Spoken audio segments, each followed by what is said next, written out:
Guys ഫണ്ണീരിയയിലേക്ക് സ്വാഗതം. ഇതേ അപ്പൂട്ടി ഇതേ ഒരു കാണിക്കുന്ന കാട്ടായം കൊണ്ടോ അറവാനെ ഉരുട്ടി ഇങ്ങനെ വരുന്നുണ്ട്. ഇതേ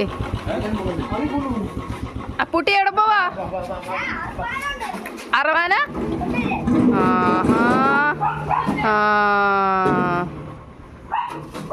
ഞങ്ങളുടെ എച്ചിലൊക്കെ പൊളിച്ച് ഇതേ അതിന്റെ വേസ്റ്റ് ഇതേ ഇവിടിട്ട് നികത്തോ. മഴയാകുമ്പോ ഈ റോഡിൽ നിന്നുള്ള വെള്ളം ഒലിച്ചകത്തോട്ട് കയറുന്നുണ്ട്. ഇതേ അച്ഛനും മോനും കൂടെ അറവാനെ ഉരുട്ടിക്കൊണ്ട് പോവാ.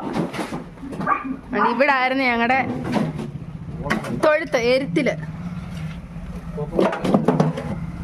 എല്ലാം പൊളിച്ച് അതിന്റെ വേസ്റ്റ് എല്ലാം അറവാനക്കകത്ത് കയറ്റിക്കൊണ്ടിരിക്കുവോ.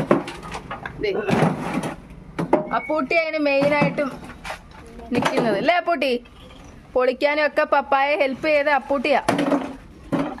അതുകൊണ്ട് രാവിലെ തുടങ്ങിയ ജോലിയാ കുഞ്ഞിന് കണ്ടോ. പക്ഷെ എടുത്തിടുന്ന എല്ലാം താഴെ വീഴുന്നേ ഉള്ളു.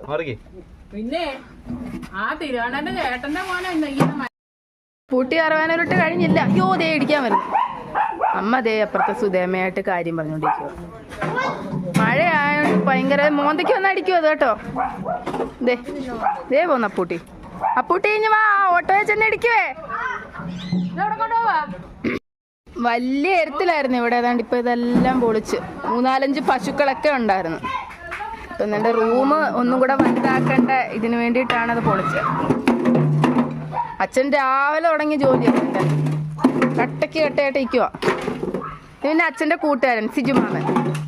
ഇത് രണ്ടുപേരും കൂടാ രാവിലെ. കണ്ടോ കോട്ടയ്ക്കാ നിപ്പുണ്ട്. അമ്മ ദേ അത് പിച്ചാനുള്ള പ്രയത്നം നടത്താൻ പോവും. ദേ പക്ഷെ ഒന്നും കൈയെത്തുന്നിടത്തല്ല.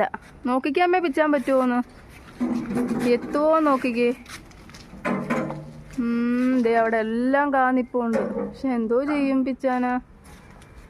നല്ല മാർഗം ഉണ്ടോ? പിച്ചാനൊക്കത്തില്ല. അപ്പൂട്ടി ഇതേ പിന്നെ ഞങ്ങളുടെ പുറേനിങ്ങനെ നടക്കുവോ അല്ലേ അപ്പൂട്ടി? അറവാന എന്നെ അറവാനെ കെട്ടിയിരുത്തി ഉരുട്ടാവോ? എന്നിട്ട് വേണം എന്നെ തള്ളി നീടാനല്ലേ? രാജ്യമ്മ കയറാനെന്ന് അറവാനക്കകത്ത്.